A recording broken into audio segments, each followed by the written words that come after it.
going on YouTube? JTISREBORN here, and welcome to another edition of my DC comic book reviews. This time we're going to be taking a look at issue number 21 of Teen Titans. Now, the date I'm recording this is, it's New Comic Book Day, but this is from last week, so I thought I'd go ahead and get this review out there because I missed it, and I covered the previous Teen Titans issue, and I'm like, you know what, I'll start covering this one, and then maybe I'll cover Super Sons, because I think that's good enough for right now, because I don't like Batman is like, yeah, it's not great right now. There's no real great titles, I'd say, going. Well, The Adventures of the Super Sons is the only great title, in my opinion, going out in DC Rebirth.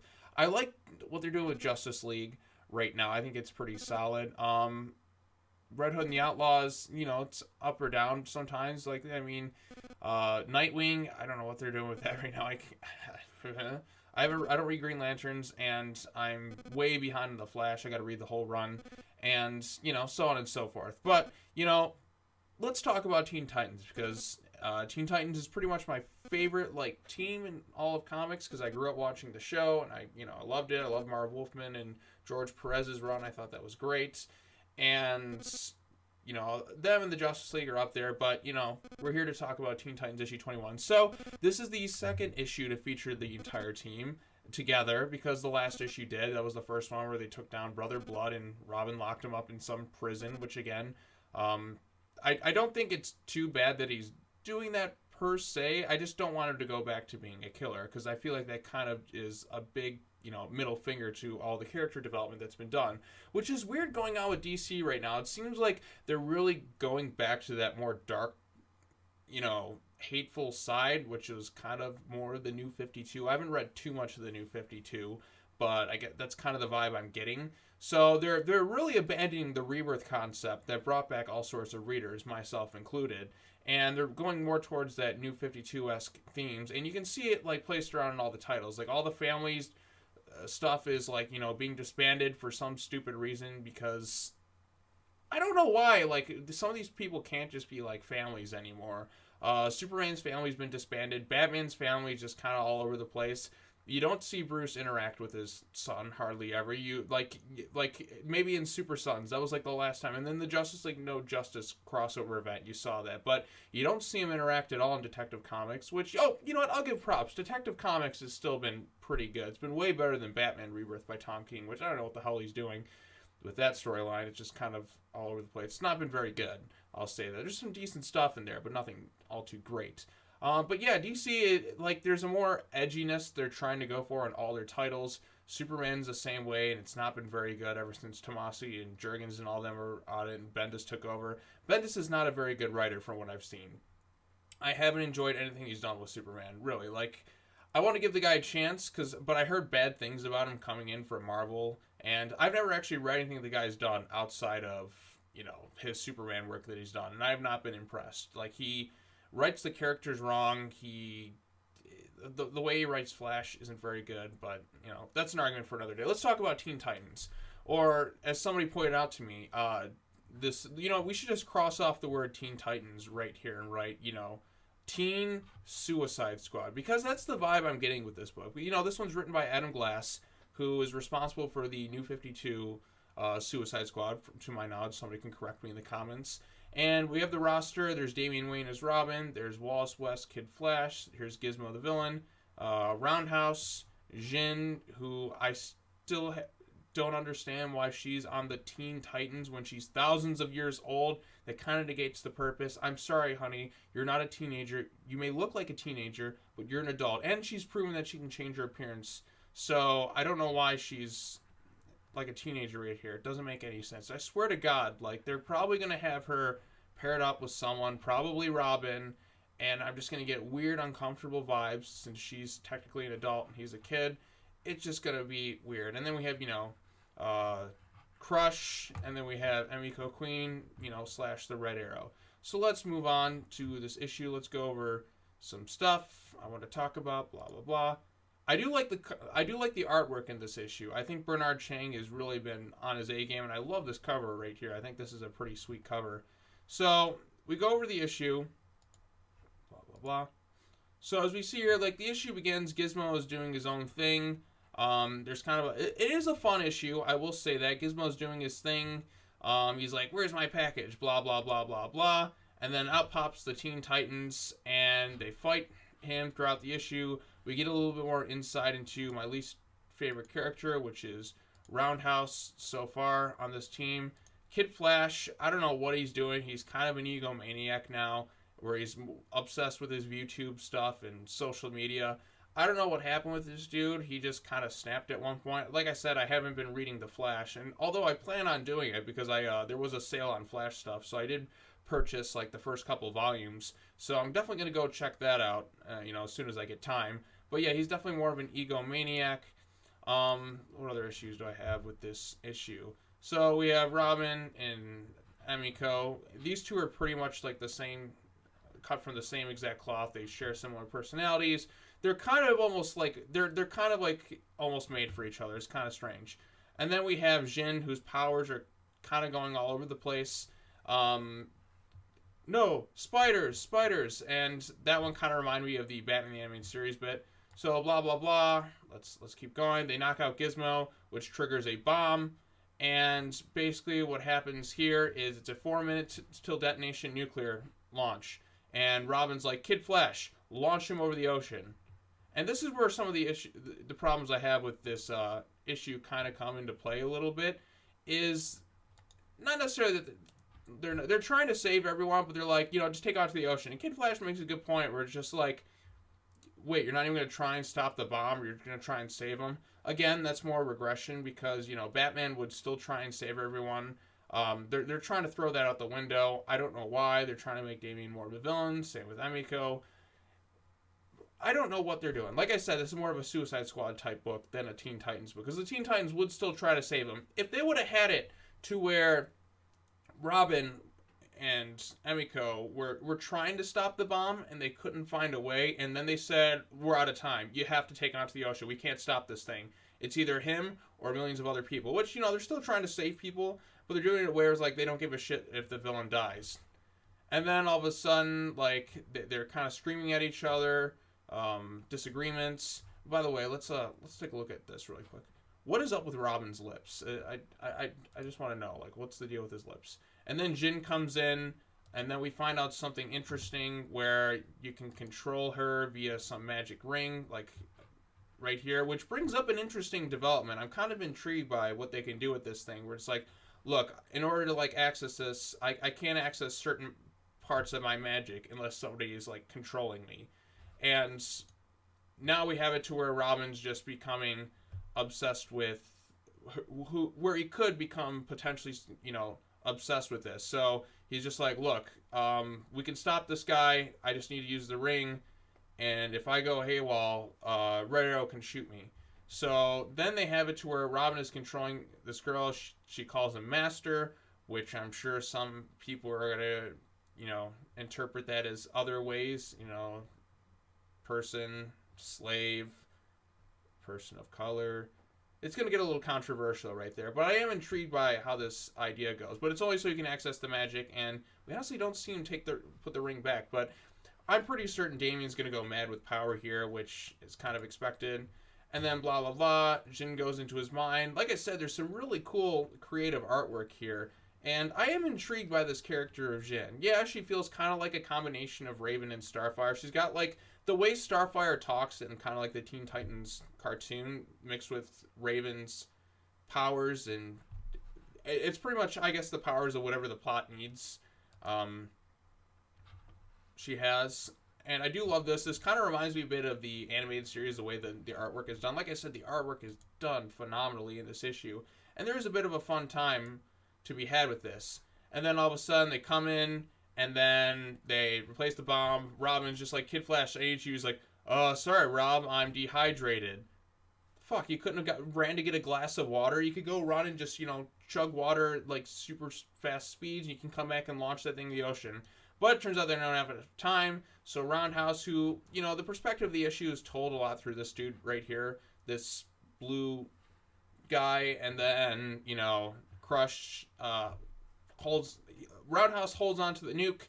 Crush launches him into space. Look, I like the Wayne Enterprises cameo right here. And then 3, 2, 1, and he's like, uh-oh.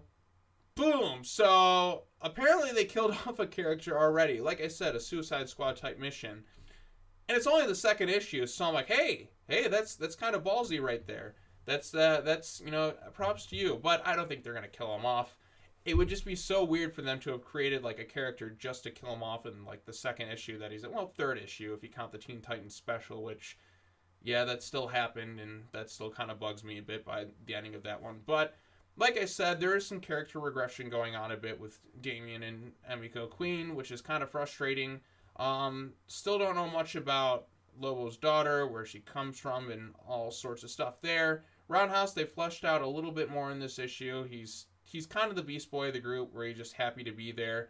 And, it's nice to have that on the team. What else do we have? Jin is... There's something interesting going on with her character. And I don't know if Robin still has the ring on him. Why they couldn't just teleport it away immediately afterwards, I don't know. Because Jin seems to have, like, Raven-type powers where she can just, teleport it into space. I don't get it. Like, why can't Robin just be like... Here, Jin, open up a magic portal to wherever it is and just, take this thing out over the Atlantic Ocean. But he doesn't do that. They instead decide to launch, and then, poosh, kaboom, there goes Roundhouse. So, yeah, that's in essence what happens in the issue. I am intrigued to where it's going to go in the next one. I have read some of the solicits. I kind of forget some of the bits, but... Like I said, they're apparently giving Robin a secret mentor who's going to be in his ear. God, it's going to be... If it's fucking Deathstroke or Ra's al Ghul, I'm going to shit a solid gold brick and just, like, spit right on the pages of my digital comic that I purchased. That'll just suck. My money is on either Jason Todd or Amanda Waller as Robin's secret mentor. Because if it's Ra's or Slade or something stupid like that, I'm just gonna lose it. And I don't really see a reason for Slade to do it because he's a mercenary, so it's probably cross him off. It's not like the Teen Titans show where Slade is kind of just like the big bad of everything, just secretly mentoring people. If it was, I'm literally gonna break.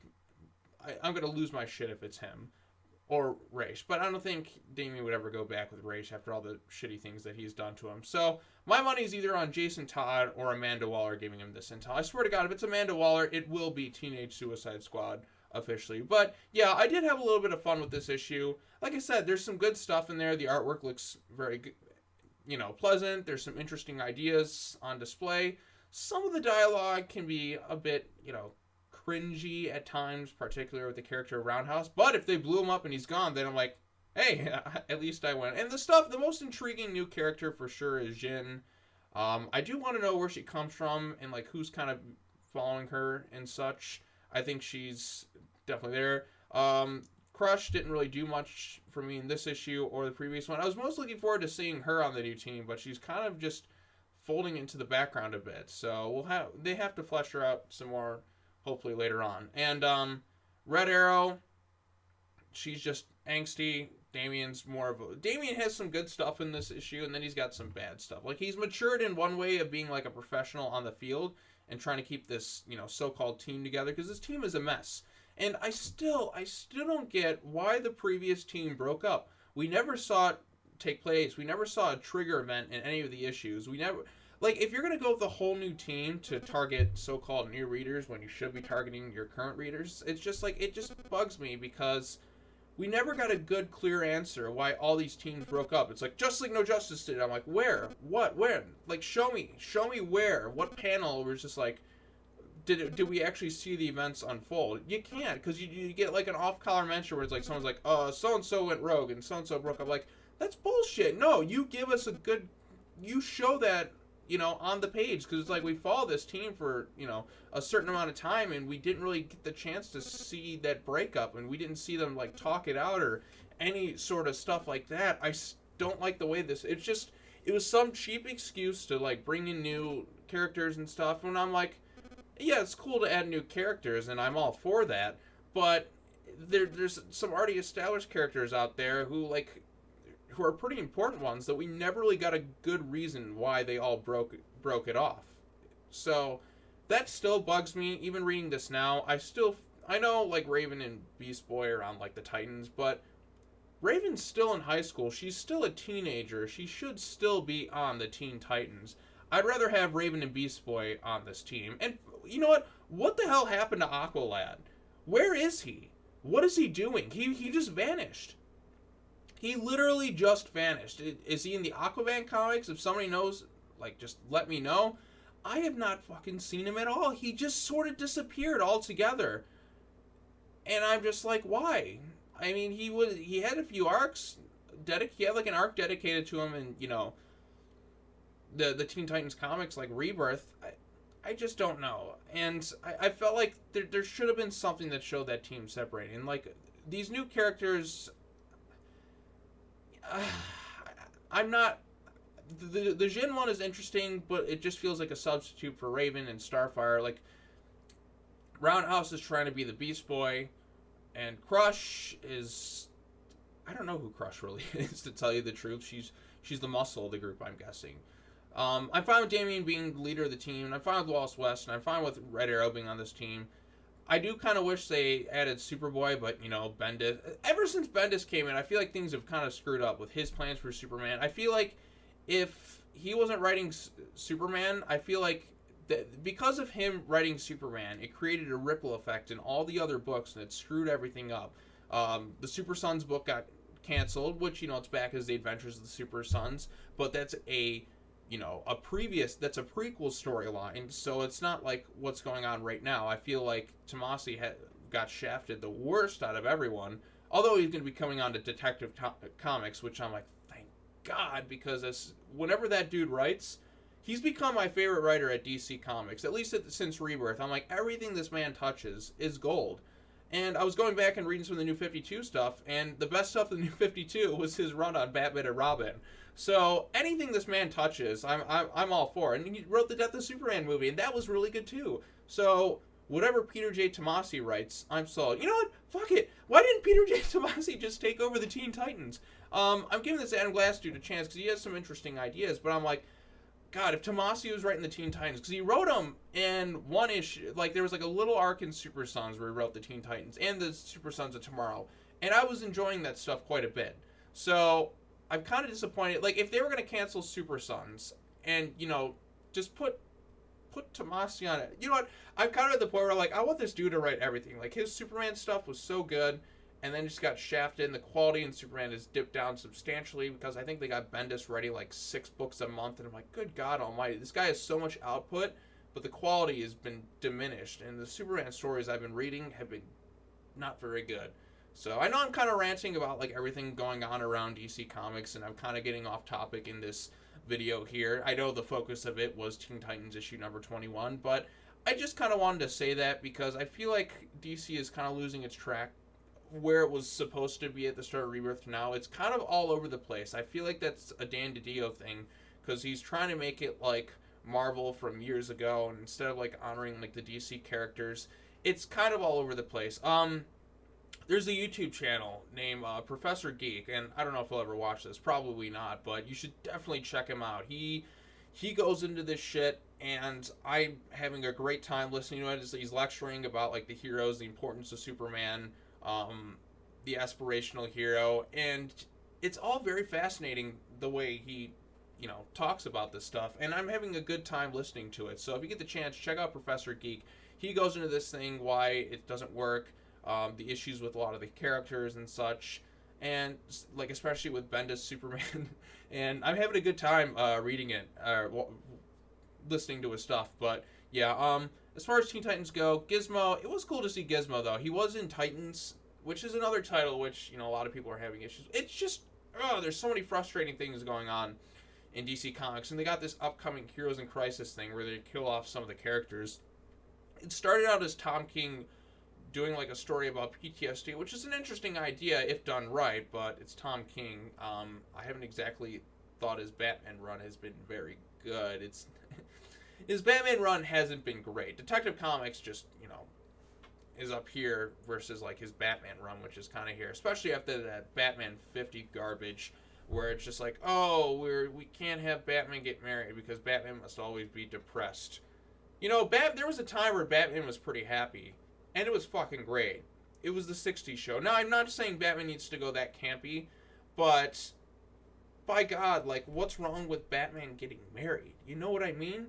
So, I don't know. I'm kind of going way off topic with this video. I should probably stop it here, but sometimes when I get talking, I don't really stop. So, as far as this issue of Teen Titans goes, I did enjoy it. I'm still enjoying this run, but I do have my concerns, mainly with character regression and the way the direction is going with this book. The secret prison thing, Damian possibly killing people again, I have huge gripes about that. I do feel like it's kind of a middle finger to all the hard work that Tomasi writes. And, you know, Tomasi's taking over Detective Comics, so he's probably going to kind of take over this and just be like, oh, God damn it, fucking people did this shit to me again. I have to fix this time and time again. Like, you look at the Super Sons, way Damian's written in Super Sons versus, like, the Rebirth Teen Titans. It's night and fucking day. He's so much better written in this book versus, as opposed to, like, this other one. So, yeah, I'm so glad Tomasi's taking over Detective Comics. And you get that in Super Sons every month. He's taking it over at, like, $9.94 or something. But, yeah, so we got that. Heroes in Crisis is coming up. And then next week, oh, God, they have the ending. The Super Sons comes back, and they have that Deathstroke shit where it's like, ooh, who is the father? And I'm like, oh, fuck. So, within a week, we'll know who the father is. Granted, it's not been referenced in any of the other books that it's Deathstroke, and Bruce even did a DNA test earlier on. But the way Christopher Priest is doing shit in that book, I don't fucking know. If he does that, I'm dropping Deathstroke, and I'm never picking up a book that he writes again. I'm just gonna, on principle, just not do it. So yeah, fuck it. How long is this video? It's been going on a while, so that's all I gotta say. I should probably just do a separate video ranting on DC Comics and all the shit going on in there, but I think I did that like a month or two ago on like Good Pal Tevye Smoka's channel, so you can check that out. But yeah, this video has gotten way, way out of hand. Bottom line is, I'd say this issue is worth checking out. There's some really great artwork. There's some interesting ideas at display. It was kind of a fun, like, against the clock type mission where the Titans just bust out, you know. They're on the offensive, like, taking down bad guys as they go around. And there's a secret mentor, probably in Robin's ear, akin to Amanda Waller. Damian's prison, which, you know, all the Bat family members kind of had their own prison. Like, you look at Detective Comics early on, they had that little prison there on the Watchtower or whatever, or not the Watchtower, the Clock Tower. They had their own little prison. Batman kept people in a secret prison in the Batcave. They've all had their own set of prisons. So, yeah, Damian's not the first Bat family member to do it, but the fact that he's pretty much just leaving them there to die instead of trying to do stuff, I do take a bit of issue with that. So, yeah.